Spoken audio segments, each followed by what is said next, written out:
My name is Lena. I'm 28 years old, and I fix elevators for a living. For the past 3 years, I've been working in a 40-story office building in Chicago, taking care of 8 elevators. It's boring work. Swap out parts, grease the rails, check the wiring. Most of the time, the elevators are silent. The cables move quietly in the shafts, the doors open and close, carrying the exhaustion and secrets of this city. My mother emigrated from Poland. She spent her whole life sewing clothes in a factory. Lena nauczy się zrobić robi mięsne. To czy nie będą chcieli spieć? So I became an electrician, and ended up the only female repair mechanic in this entire building. I checked the cables, the controller, the brake system. Everything looked fine. But when I crouched down in front of the control panel, I spotted a piece I didn't recognize, tucked behind the main board. It was grayish-black, about the size of my palm, held in place with electrical tape, with wires jury-ringed into the emergency call system. I pulled it off. It was a recording module. On the memory chip, someone had scribbled in tiny handwriting, "Don't delete." The letters were crooked, like they'd been written with the left hand. I pressed play. The first recording was dated 2 years back. It was a woman's voice, young, trembling, like the last leaf hanging on a tree in late autumn. The second recording, 1 month later. He's back. He followed me to the elevator. We just stood there. 20-second turn. Still no answer. Third, fourth, fifth, 3 years, over 100 distress calls, all from the same woman. I pulled it off. It was a recording module. On the memory chip, someone had scribbled in tiny handwriting, "Don't delete." The letters were crooked, like they'd been written with the left hand. I pressed play. The first recording was dated 2 years back. It was a woman's voice, young, trembling, like the last leaf hanging on a tree in late autumn. I closed the panel, leaned against the wall and thought. I thought about what my mother said. They won't mess with you. I thought about the women riding elevators alone late at night, trying to get home. I checked the cables, the controller, the brake system. Everything looked fine. But when I crouched down in front of the control panel, I spotted a piece I didn't recognize, tucked behind the main board. It was grayish-black, about the size of my palm, held in place with electrical tape, with wires jury-ringed into the emergency call system. I thought about that voice on the recordings, getting more and more tired, more and more calm in a way that broke your heart. She'd stopped hoping anyone would ever answer. I didn't call the police, because to call the police you need evidence, and the recordings I had were illegally obtained. I needed more. I pulled the elevator maintenance logs from the last 3 years. The old logbooks were piled in the corner of the machine room, covered in dust. I flipped through them page by page, leaving gray fingerprints on the paper. Every breakdown was logged with a date and time. I matched the timestamps on the recordings to the breakdown logs and saw that the calls for help always came after 10 o'clock at night. By then, the only people left in the building were the late workers and the cleaning crew. Half the hallway lights were off, and the elevator lobbies were empty. I started staying late after 10, officially for routine maintenance, but really I was waiting.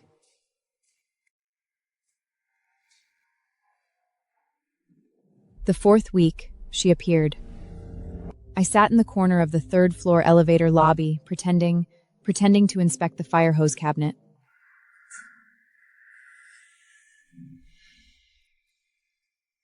The metal cabinet was cold and uncomfortable to lean against. The 4th week, she appeared. The next day, I pretended to smoke by the employee entrance and watched her swipe her card to get in. Her name tag said, Emily Chen, 26, Marketing. I went back to the machine room, opened the recording module, and pulled up the most recent calls. He was standing outside my office again today. I was afraid to go out. I left through the back door and took a long way around. He followed me for 3 blocks. I only lost him when I ran into the subway station. I stood on the platform for a long time, let 3 trains go by before I dared to get on. I called the police. They said he hadn't done anything violent, so they couldn't take a report. Ma'am, come back when he hits you. Her voice went from desperate to calm, and that calm was scarier than crying. It meant she'd stopped expecting anyone to ever answer. You get calm because you get used to it, and you get used to it because no one helps.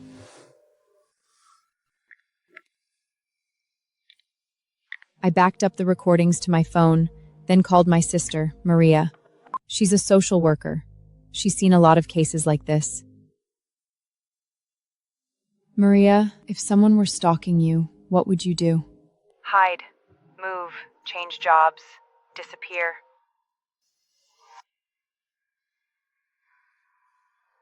What if it's your boss? Then it's even harder. Complaining about him is the same as quitting. The boss won't believe you, and your colleagues will say you're being dramatic. I hung up. I was going to help her, but not the usual way. The usual way, she'd been trying that for 3 years. It hadn't worked. I pulled all the elevator surveillance footage from the times Emily had called for help. The system only kept the last 3 months of video.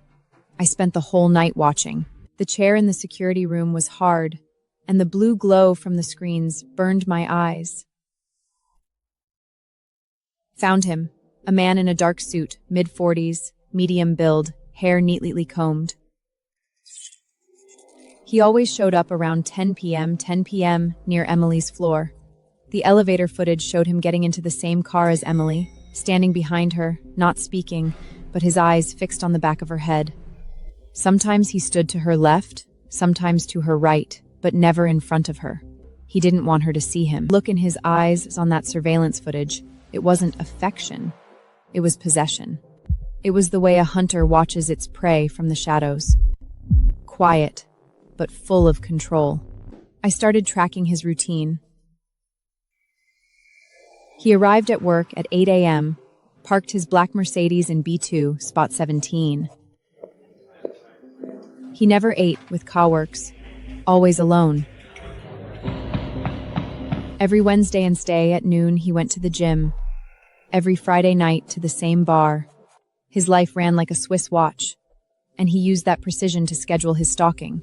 I followed him, not in the criminal sense, just observing. I needed to know his weakness. Everyone has one. His weakness was that he thought he'd never get caught. That confidence. I was going to shatter it. I sat on the steps in the B2 parking lot, looking at his car. Black.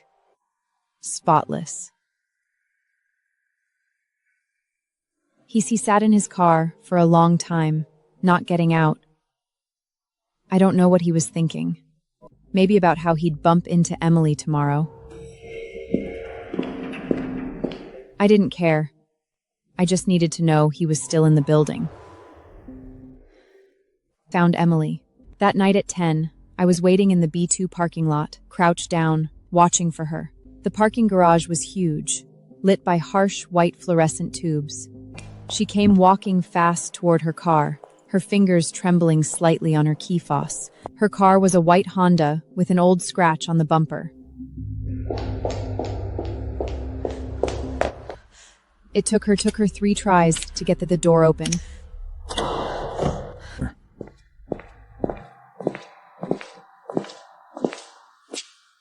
Emily Chen? She flinched, stepped back, and bumped into her car door.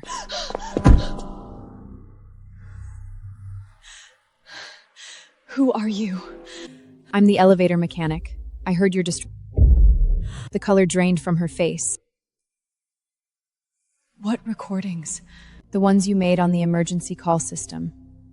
3 years. Over 100 calls. Nobody ever answered, but I heard them. Her eyes welled up, and her lips started to tremble.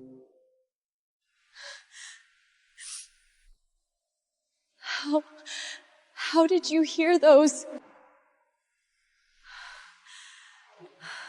She wrapped her arms around herself and shrank back a little. The emergency call system in the elevator had a recording device on it.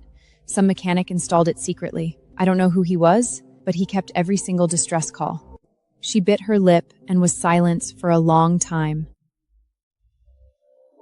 A car drove through the garage, its headlights sweeping across her face. I'm used to it by now. The police don't help, the company doesn't care. I know. That's why I'm not going to the police.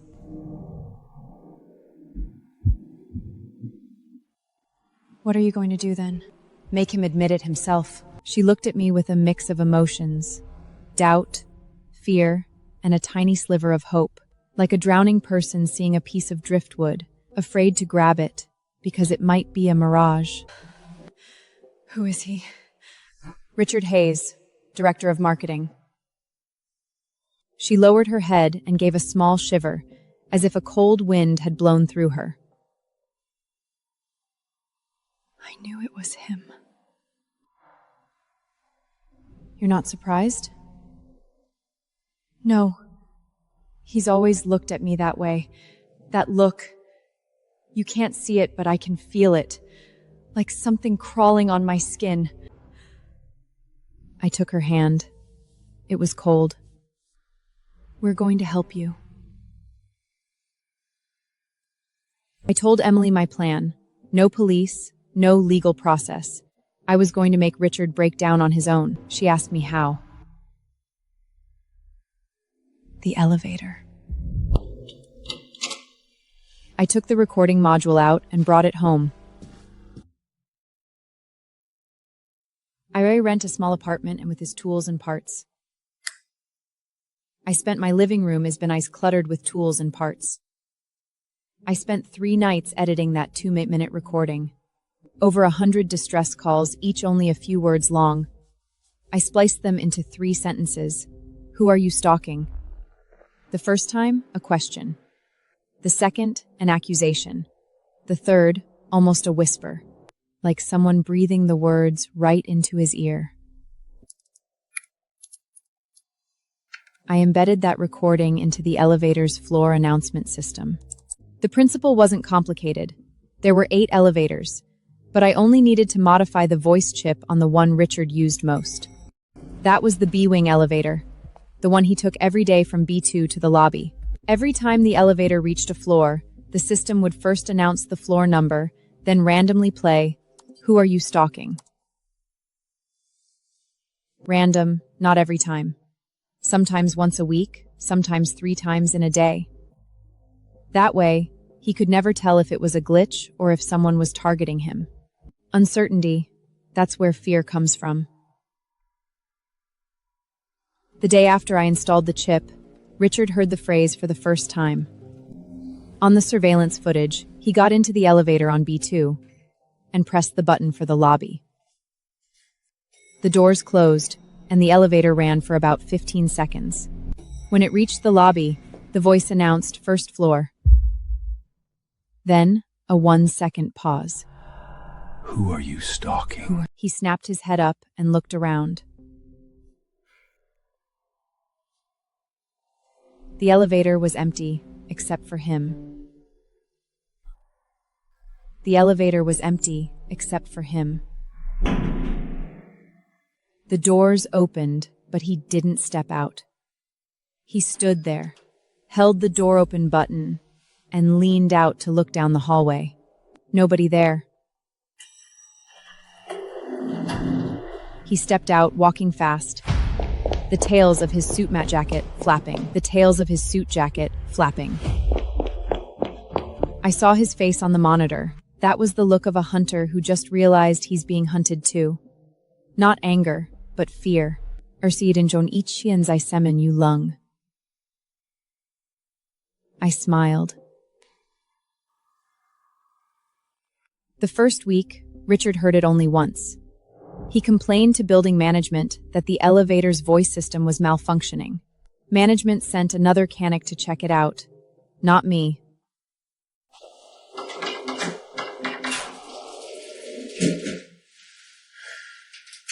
Then the mechanic tested it over a dozen times and heard nothing. The repair report said, "No abnormalities found." The second week, he heard it 3 times. He started getting paranoid. Before every elevator ride, he'd stick his head in to see if anyone was inside. One time, he pressed the door close button, then open, then close again, over and over. The doors opened and closed, like his heartbeat. Dennis, the security guard, came to see me in the machine room. Lena, what's up with that elevator? Not sure. Maybe the wiring's getting old. Well, check it out, will you? I did. There's nothing wrong. That's weird. Richard complains every day. Says he hears a woman's voice. I picked up my coffee and took a sip. Maybe he's just tired. Hallucinations. Dennis shrugged and left. He bought it. He always bought everything.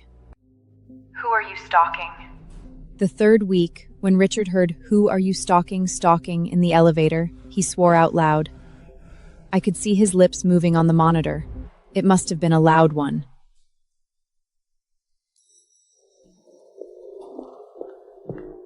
He stormed out of the elevator, bumped into a female coworker, and didn't apologize.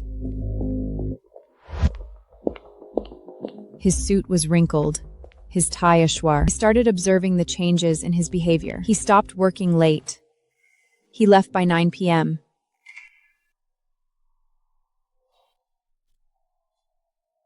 He stopped using the underground parking garage and started leaving through the first-floor lobby.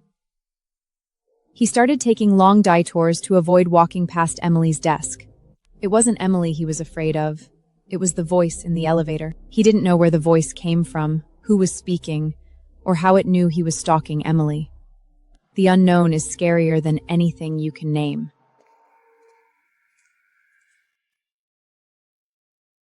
Lena, he's been acting really strange lately. It's like he's afraid of something. Emily called me. The elevator. The elevator? Yeah. You'll see soon enough. The fourth week, Richard started taking the stairs. 40 floors, twice a day. His suit was soaked with sweat, his tie wet and sticking to his shirt. When coworkers asked what was wrong, he said, "The elevator's too stuffy." The elevator's too stuffy. But everyone knew that climbing 40 floors wasn't something a normal person did. People started whispering behind his back, saying he must be under a lot of stress. Nobody knew the truth. I started to feel that fear alone wasn't enough.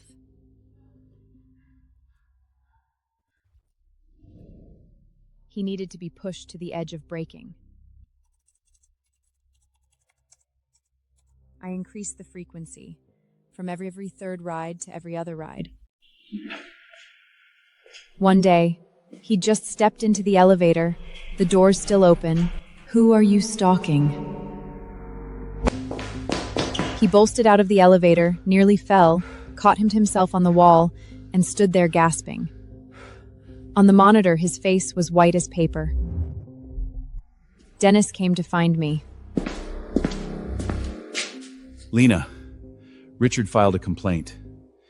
He says there's a woman's voice in the elevator, and he's being harassed. A woman's voice? That doesn't sound like a glitch. I don't know. Just check it out. I went to check it out, and, of course, I found nothing wrong.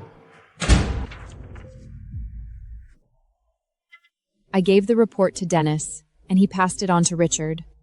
When Richard saw the report, his face looked like he'd seen a ghost. He flipped through it over and over, then set it down on the desk and covered his face with his hands.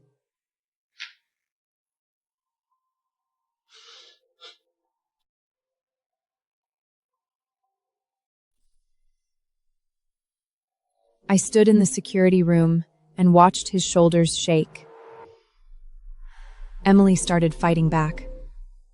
She stopped avoiding Richard. Instead, she started accidentally running into him in the hallways.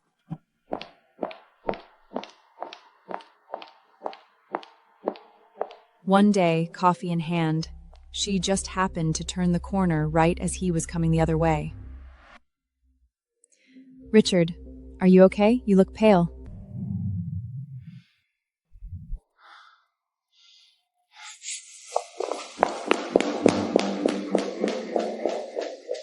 She called me. "Lena, I realized something. Now he's the one dodging me. He used to stalk me. Now I'm stalking him. Keep it up." Let him know someone's watching him.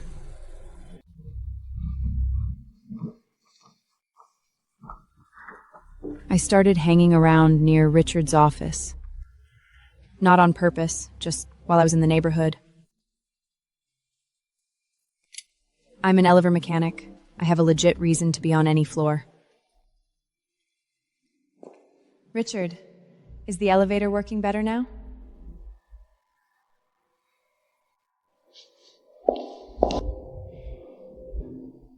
He didn't know if I was asking about the elevator or about him.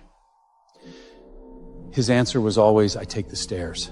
One day, he finally stopped me in the hallway. He stood in front of me, hands in his pockets, voice low. Lena, did you mess with the elevator's voice system? No, why? Do you know something? Know what? I tilted my head and looked at him like he was lost. He stared into my eyes, trying to find an answer there. I didn't look away. I held his gaze. Richard, why are you asking? He hesitated, then turned and walked away. His leather shoes clicked urgently on the tiles. I knew his defenses were cracking. The 5th week, Richard started coming in late and leaving early. His productivity dropped, and his team's performance suffered.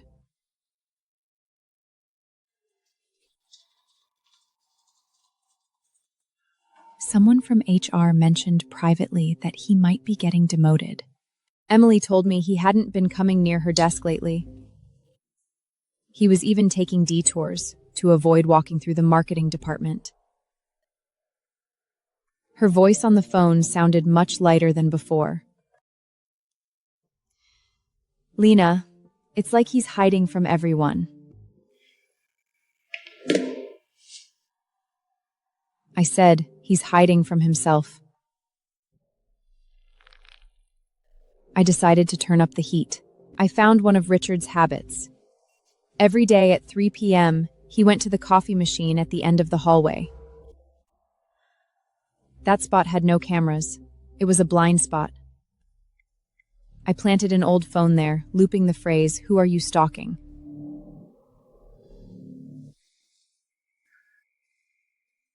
Richard heard it when he went to get his coffee. He stopped in his tracks and spun around, looking everywhere. He looked down, saw the pot, pulled out the phone, and turned it off. But the sound kept playing. Because my phone was connected to a small Bluetooth speaker hidden in the ceiling vent. He unplugged the coffee machine. He shut off the phone, but the voice was still there. He panicked, not knowing where it was coming from. He hurried back to his office without his coffee. That afternoon, he took leave and went home early. I watched his figure leave on the security monitor. His shoulders slumped, like a beaten dog. The 6th week, Richard didn't come to work. HR said he'd called in sick. Emily texted me he quit. I said, I don't know, but soon. While he was out, I went to his office. I pretended to check the air conditioning ducts, but really I wanted to see his desk. There was an open notebook on his desk, filled with tiny, dense handwriting. Who's talking in the elevator? Who is it? Stalking? Am I going crazy? He must have been up all night, night after night. I took photos with my phone and sent them to Emily. She wrote back, he's about to break. Yeah, we need to wait. Wait until he walks into a police station himself. But psychologically, under sustained, unexplainable psychological pressure, People can do all sorts of extreme things. I needed to make sure that his extreme behavior was confessing his crime, not hurting someone else. I adjusted my strategy, lower the frequency, give him time to reflect, instead of keeping him in constant fear. Too much fear makes you run. Just the right amount makes you face yourself. I played the recording only once every 2 days. After each time, he'd stand in the elevator in silence for a long time. On the monitor, his head was bowed like he was confessing. The 7th week, Richard's condition got worse. He'd lost a lot of weight, and his clothes hung on him like an empty shell. His hair was a mess, and he hadn't shaved properly. Cow workers said they'd seen him talking to himself alone in the conference room. People in marketing started whispering that he was losing his mind.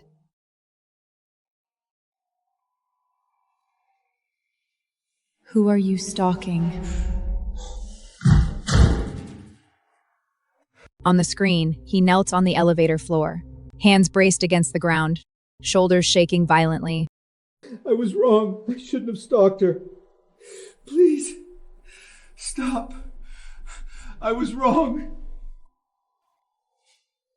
Watching that, I felt complicated. Not satisfaction. Sadness. It takes pushing a person this far before they'll admit what they did. Not because he grew a conscience, but because he got scared. But being scared is still better than continuing to hurt people. I contacted Emily. The time is right. Go to the police tomorrow morning. Charge him with what? Stalking. I'll give you the evidence. That night at home, I organized all the surveillance snapshots and audio backups and saved them onto a USB ride. The drive was tiny, the size of a fingernail, but it held 3 years of guilt and fear. I set the drive on the table and looked at it for a long time. Then I went to sleep. And I slept well. The next morning, Emily went to the police station.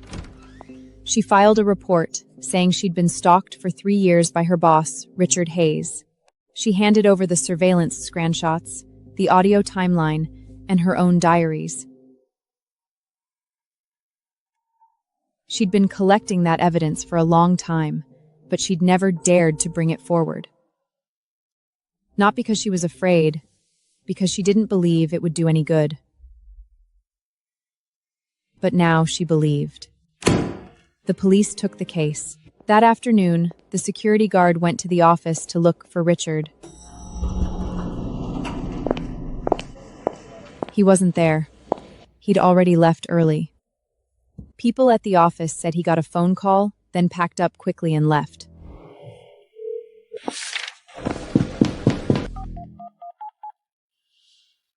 I knew you'd come. Where are you? At home.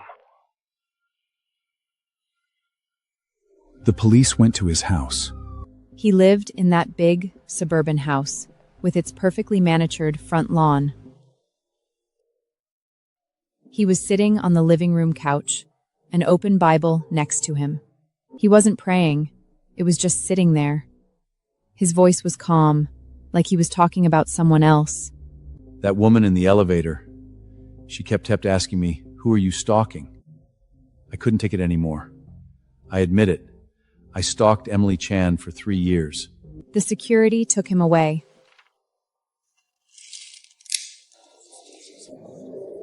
When he walked out of the house, the neighbors saw and started whispering. His wife stood in the doorway. She didn't come out to see him off. The 2 kids were nowhere to be seen. Lena, he turned himself in. The police took him. I know. Thank you. You're welcome. She cried. On the other end of the line, her sobs were quiet, but I heard them clearly. News spread through the whole building. Richard Hayes, director of marketing, was taken away for harassing an employee. Co-workers whispered in the break room. He didn't seem like that type. No wonder he's been acting strange lately. And some didn't say anything at all, just stared into their coffee. Maybe they were wondering if they'd missed something too. Emily didn't come to work. She was resting at home. HR called and said the company would handle it appropriately. She didn't know what appropriately meant. She didn't need to know. Lena, have they found out about you? Not yet, but soon. The elevator's voice system, they'll figure it out eventually. Are you scared? Yeah, but also no, I did the right thing. Will you get fired? Probably. Do you regret it? No. There was a long silence. Then she said, You're the bravest person I've ever met. It's not bravery. It's stubbornness. She laughed. That was the first time she'd laughed. After Richard was arrested, the Suspars searched his computer and phone. They found photos of Emily. Hundreds of them, all taken without her knowledge. From her desk at work to the door of her apartment. From grocery shopping to drinking coffee. From walking down the street to sitting on a park bench. The photos spanned 3 years, like a silent movie. They also found a daily log of her movements, down to the minute, marked in different colors. Red meant dangerous. Green meant safe. That the item he cared about was already the danger itself. The prosecutor told me the evidence was enough to convict. Richard was facing up to 5 years in prison. I was called to the police station to give a statement. A young female officer asked me, "How did you find out she was being stalked?" "I'm a mechanic. I saw his suspicious behavior on the elevator surveillance." I didn't mention the recording device. I didn't want the police to know about that device. It would get me into trouble. I'd protected Emily, but I couldn't protect myself. The company started investigating. They inspected the elevator's voice system and found the tampered chip. Dennis, the security guard, immediately thought of me. He called me into the security roof and closed the door. Lena, was that you? What? That phrase in the elevator. You put it there. Yes. Do you know what that is? Making a criminal admit his crime. No. It's illegally tampering with public equipment. I looked him in the eyes. He didn't look away. He wasn't a bad person. He was just following the rules. But sometimes the rules are wrong. The company decided to fire me. The reason? Vandalizing company equipment and psychological distress to an employee. HR gave me a termination letter and asked me to sign it. I read the letter and laughed. "You're firing me?" "Yes." "Richard harassed a female employee for 3 years, and you did nothing. I made him confess, and you're firing me?" I knew what was coming next. The same words, the same excuse. "It's the company's decision. I don't have the authority to change it." I picked up the pen and signed it. "I'm not going to sue you." Why? "Because I don't need to. Your consciences will do the suing for me." I packed my things and left the building. Standing outside the entrance, the sun was blinding.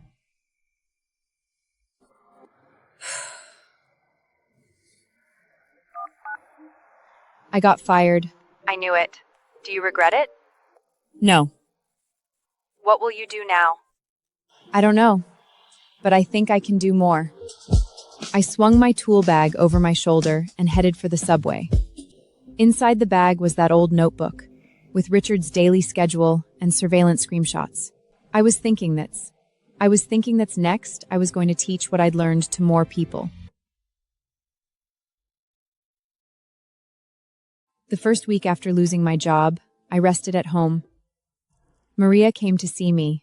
She brought a bottle of red wine and a bag of oranges. She sat on my couch, cross-legged. Lena, you know a lot of women have heard about what you did. Who told them? Emily posted about it on social media. She said, "An elevator mechanic helped me catch my stalker using the elevator." The post got shared tens of thousands of times. A lot of people commented saying they'd been stalked too, but didn't know who to ask for help. I looked at my phone screen, scrolling through the comments. One said, "My coworker stalks me too, and the police won't do anything." Another said, "I'm afraid to go home alone after work." Another said, "Please help us." Another said, "That mechanic is a hero." I'm not a hero. I just listened. I put the phone down and looked out the window. Maria, I want to start an organization. What kind of organization?